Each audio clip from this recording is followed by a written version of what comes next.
Happy Independence Day. The purpose of today is for celebration, but we cannot celebrate what we do not have. Currently, our country is being intentionally dismantled from the inside out. I want to challenge you as an American to do something for our predecessors, for yourself, for your children, and those who come after us. Buy yourself a good copy of the Constitution and the writings of the Founding Fathers. Read the Declaration of Independence today. More than just today, but especially today. Read it and understand it. Work hard to understand it because it's our duty, our responsibility, our obligation as Americans to maintain the freedoms that so many people have sacrificed for, that were given to us, that we have inherited. An inheritance is something that's freely given and freely received. We, the people of today, did not have to work necessarily for what we have today.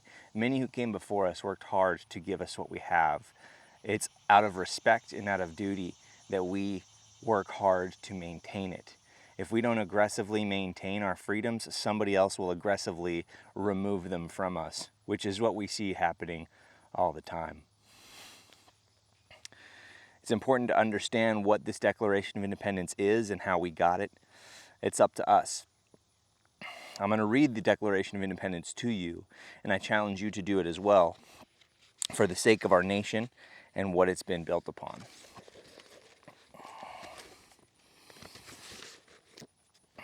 The Declaration of Independence, in Congress, July 4th, 1776. The unanimous declaration of the 13 United States of America. When, in the course of human events, it becomes necessary for one people to dissolve the political bands which have connected them with another, and to assume among the powers of the earth the separate and equal station to which the laws of nature and of nature's God entitle them, a decent respect to the opinions of mankind requires that they should declare the causes which impel them to separation. We hold these truths to be self-evident, that all men are created equal, that they are endowed by their Creator with certain unalienable rights, that among these rights are life, liberty, and the pursuit of happiness, that to secure these rights, governments are instituted among men, deriving their just powers from the consent of the governed.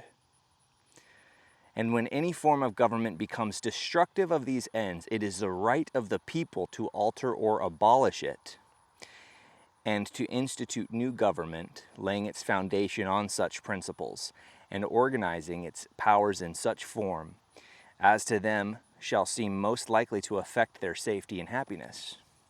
Prudence indeed will dictate that governments long established should not be changed for light and transient causes, and accordingly all experience hath shown that mankind are more disposed to suffer while evils are sufferable, than to right themselves by abolishing the forms to which they are accustomed. But when a long train of abuses and usurpations, pursuing invariably the same object, evinces a design to reduce them under absolute despotism, it is their right, it is their duty to throw off such government and to provide new guards for their future security. Such has been the patient sufferance of these colonies, and such is now the necessity which constrains them to alter their former systems of government. The history of the present King of Great Britain is a history of repeated injuries and usurpations, all having in direct object the establishment of an absolute tyranny over these states. To prove this, let facts be submitted to a candid world. He has refused his assent to laws and the most wholesome and necessary for the public good. He has forbidden his governors to pass laws of immediate and pressing importance, unless suspended in their operation, till his assent should be obtained, and when so suspended, he has utterly neglected to attend them.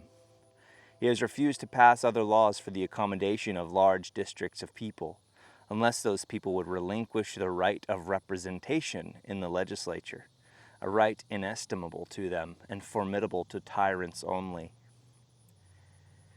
He has called together legislative bodies at places unusual, uncomfortable, and distant from the repository of their public records, for the sole purpose of fatiguing them into compliance with his measures. He has dissolved representative houses repeatedly for opposing, with manly firmness, his invasions on the rights of the people. He has refused for a long time after such dissolutions to cause others to be elected, whereby the legislative powers, incapable of annihilation, have returned to the people at large for their exercise, the state remaining, in the meantime, exposed to all the dangers of invasion from without and convulsions within. He has endeavored to prevent the population of these states for that purpose, obstructing the laws for naturalization of foreigners, refusing to pass others to encourage their migration hither, and raising the conditions of new appropriations of lands. He has obstructed the administration of justice by refusing his assent to laws for establishing judiciary powers. He has made judges dependent on his will alone for the tenure of their offices and the amount and payment of their salaries. He has erected a multitude of new offices and sent hither swarms of officers to harass our people and eat out their substance. He has kept among us in times of peace standing armies without the consent of our legislatures. He has affected to render the military independent of and superior to the civil power. He has combined with others to subject us to a jurisdiction foreign to our Constitution and unacknowledged by our laws, giving his assent to their acts of pretended legislation. For quartering large bodies of armed troops among us, for protecting them by a mock trial, from punishments for any murders which they should commit on the inhabitants of these states, for cutting off our trade with all parts of the world, for imposing taxes on us without our consent, for depriving us in many cases of the benefits of trial by jury, for transporting us beyond seas to be tried for pretended offenses, for abolishing the free system of English laws in a neighboring province, establishing therein an arbitrary government and enlarging its boundaries so as to render it at once an example and a fit instrument for introducing the same absolute rule in these colonies, for taking away our charters, abolishing our most valuable laws, and altering fundamentally the forms of our government, for suspending our own legislatures and declaring themselves invested with power to legislate for us in all cases whatsoever. He has abdicated government here by declaring us out of his protection and waging war against us. He has plundered our seas, ravaged our coasts, burnt our towns, and destroyed the lives of our people. He is at this time transporting large armies of foreign mercenaries to complete the works of death, desolation, and tyranny already begun with circumstances of cruelty and perfidy scarcely paralleled in the most barbarous ages, and totally unworthy the head of a civilized nation. He has constrained our fellow citizens, taken captive on the high seas, to bear arms against their country, to become the executioners of their friends and brethren, or to fall themselves by their hands. He has excited domestic insurrections amongst us, and has endeavored to bring on the inhabitants of our frontiers, the merciless Indian savages whose known rule of warfare is an undistinguished destruction of all ages, sexes, and conditions. In every stage of these oppressions, we have petitioned for redress in the most humble terms. Our repeated petitions have been answered only by repeated injury. A prince whose character is thus marked by every act which may define a tyrant is unfit to be the ruler of a free people. Not have we been wanting in attentions to our British brethren. We have warned them from time to time of attempts by their legislature to extend an unwarrantable jurisdiction over us. We have reminded them of the circumstances of our emigration and settlement here.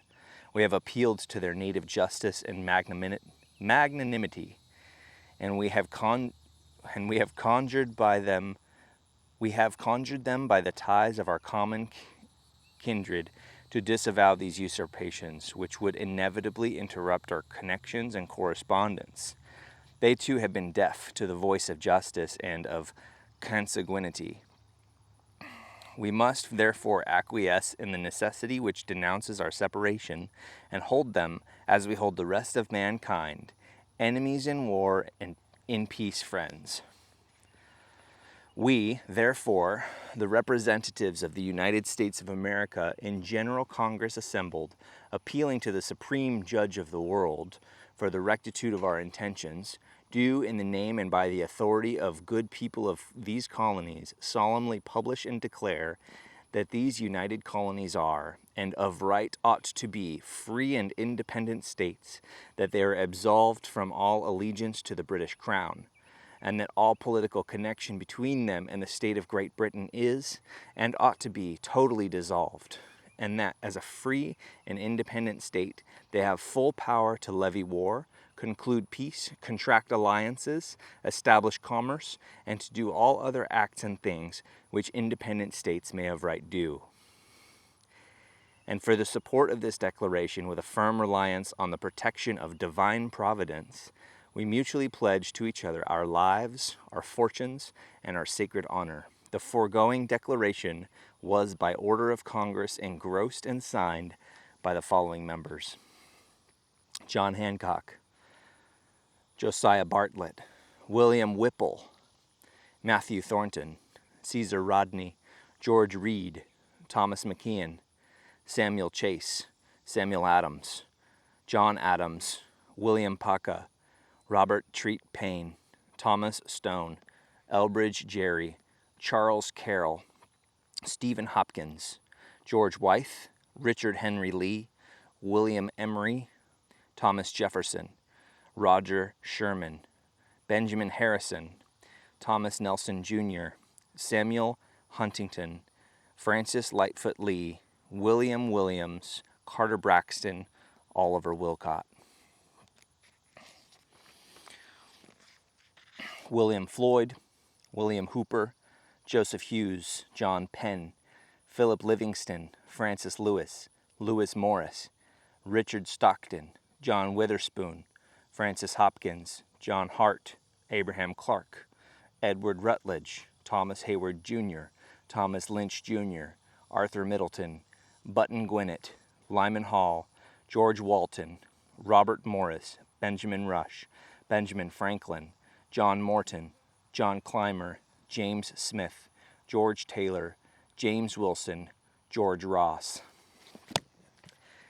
As I read through that and go line by line at the offenses that the King of Great Britain committed against his people, I see and hear so many parallels with what's happening at our border, with what's happening with the abuse of our governmental powers internally, and so many other things that we could talk about, each one pretty in depth.